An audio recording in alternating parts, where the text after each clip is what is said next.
যারা ভর্তা পাগল আছেন এইভাবে কিন্তু একটা ভর্তা বানিয়ে নিলে মানে একদম অনেক মজা খেতে কিন্তু। আসসালামু আলাইকুম, আশা করি সবাই ভালো আছেন। তো আজকে আমি নতুন একটা ভর্তা রেসিপি নিয়ে আসছি। এটা আসলেই ইউনিক। আমি জানি না আগে কখনো কেউ খেয়েছে কিনা, খায় মাঝে মাঝে দুই একজনের দেখছি খেতে, বাট খুব একটা সচরাচর কেউ এই ভর্তাটা করে না। তো আমি কিন্তু এখানে রসুন একটার একটু বেশি কোয়া ছাড়িয়ে নিয়েছি, আর পেঁয়াজ আর কিছুটা চিংড়ি মাছ আর কাঁচামরিচ দিয়ে টেলে নিচ্ছি। টেলে নিয়ে এই যে দেখেন, এই হলো আমার ইনগ্রেডিয়েন্টস আজকের। তো মিষ্টি কুমড়ার ছোবলা আর হচ্ছে লাউয়ের ছোবলা একসাথে।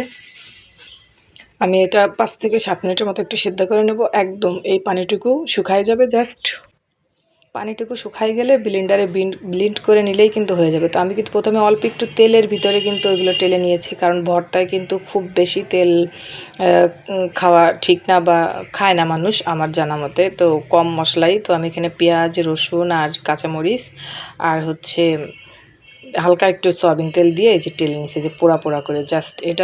জাস্ট খেতে খুবই মজা। ব্লেন্ডারে ব্লেন্ড করে নিয়েছে, এই তো হয়ে গেছে। খুবই সহজ একটা গরম ভাতের সাথে, তো অনেক মজা। তো সবাই ভালো থাকবেন, আল্লাহ হাফেজ।